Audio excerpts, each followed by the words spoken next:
America Bharat से क्यों नहीं टकराता है। अमेरिका की आप बात करें तो वो उसने पहले इराक पर अटैक करके इराक को बर्बाद किया, अब ये ईरान पर भी अटैक कर रहा है।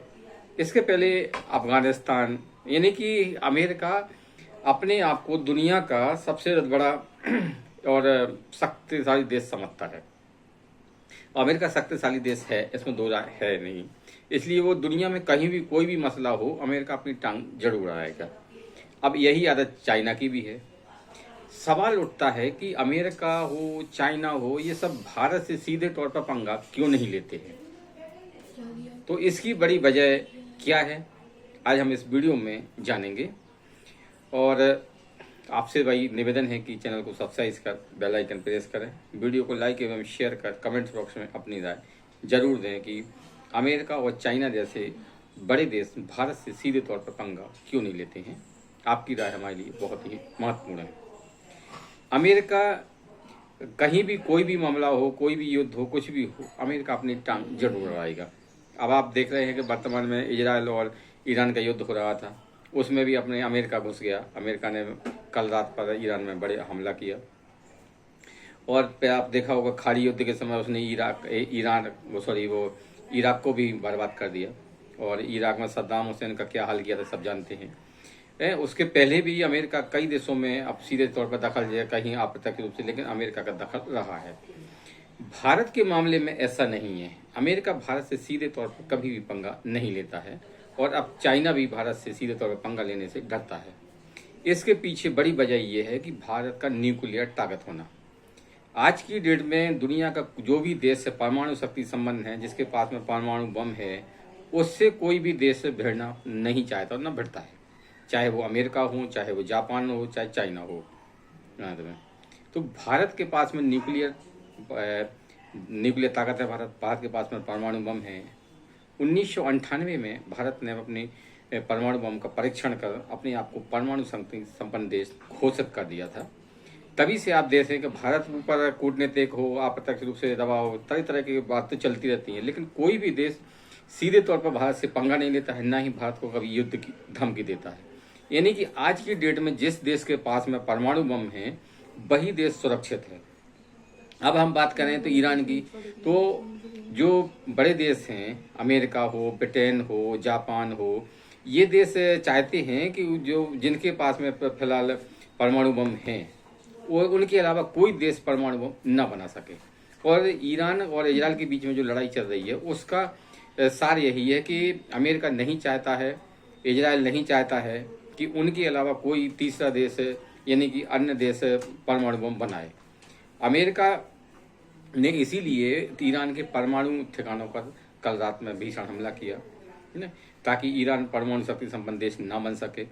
इसके पहले इराक पर, जब इराक सद्दाम हुसैन का शासन था, तो इराक भी चोरी छिपे परमाणु बम बना रहा था, लेकिन इराक का परमाणु कार्यक्रम गोपनीय नहीं रह सका। और नतीजा क्या हुआ, इजराइल ने वहां पर हवाई हमला करके इराक का परमाणु कार्यक्रम ध्वस्त कर दिया।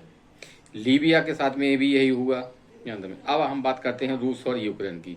तो एक जमाने में यूक्रेन अमेरिका और रूस के बाद में तीसरी सबसे बड़ी परमाणु शक्ति था, लेकिन पश्चिमी देशों ने उसके ऊपर दबाव बनाया, उसे कहा कि भाई हम आपकी सुरक्षा करेंगे, ये करेंगे, वो करेंगे, तो उसने अपने परमाणु हथियार नष्ट कर दिए। यूक्रेन की ये सबसे बड़ी गलती थी कि उसको अपने जो परमाणु हथियार, जब सोवियत संघ के विघटन के बाद में जो परमाणु हथियार सोवियत संघ के पास में थे, वो रूस और यूक्रेन में बट गए थे, और यूक्रेन दुनिया की तीसरी सबसे बड़ी परमाणु शक्ति उस समय बन गया था। लेकिन धीरे धीरे यूक्रेन ने बात में आकर, पश्चिमी देशों की बातों में आकर, अपने जो परमाणु कार्यक्रम था वो बंद कर दिया और अपने परमाणु हथियार को एक एक करके नष्ट कर दिया या दूसरे देशों को दे दिया। आज नतीजा क्या हुआ कि रूस उसके साथ में पिछले 2 साल से जंग लड़ रहा है, उसके अधिकतर हिस्सों पर रूस ने कब्जा कर लिया। अगर आज न्यूक्लियर के पास में परमाणु बम होता तो रूस उस पर सीधा हमला नहीं कर सकता।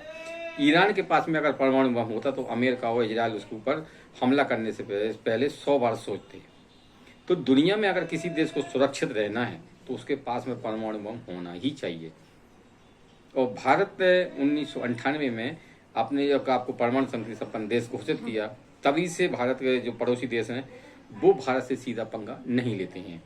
अमेरिका ने भारत के ऊपर बहुत दबाव बनाया कि अमेरिका यानी कई बार भारत के ऊपर दबाव बनाया। पीवी नरसिम्हा राव के टाइम पर परमाणु परीक्षण नरसिम्हा राव सरकार नहीं कर सकी।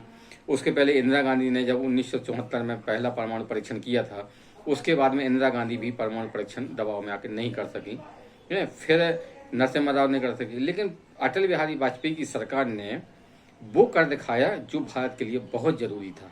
अगर 1998 में भारत परमाणु परीक्षण न करता तो आज भारत की दशा भी इन देशों जैसी होती। लेकिन भारत ने किसी के दबाव के सामने झुका नहीं है। वाजपेयी सरकार ने अमेरिका के तमाम दबाव के बाद में, उपग्रह के जासूसी के बाद, तब अमेरिका को झांसा दिया और मई 1998 में पोखरण में 2 दिन परमाणु परीक्षण किए, 5 परमाणु परीक्षण किए। उसमें से एक परमाणु परीक्षण के 5 परमाणु बम थे, 1 हाइड्रोजन बम था। बहुत साल तक अमेरिका ने ये बात नहीं मानी कि भारत के पास में हाइड्रोजन बम है, लेकिन उसके बाद में अमेरिका को ये बात मानना पड़ी। परमाणु परीक्षण के बाद में अमेरिका सहित पश्चिमी देशों ने भारत के ऊपर कड़े आर्थिक प्रतिबंध लगा दिए थे, लेकिन भारत ने सबको झेलता रहा, लेकिन वो अमेरिका के दबाव के आगे नहीं झुका। और उसी का नतीजा है कि आज भारत से कोई भी देश आंख से आंख मिलाकर बात नहीं कर सकता है।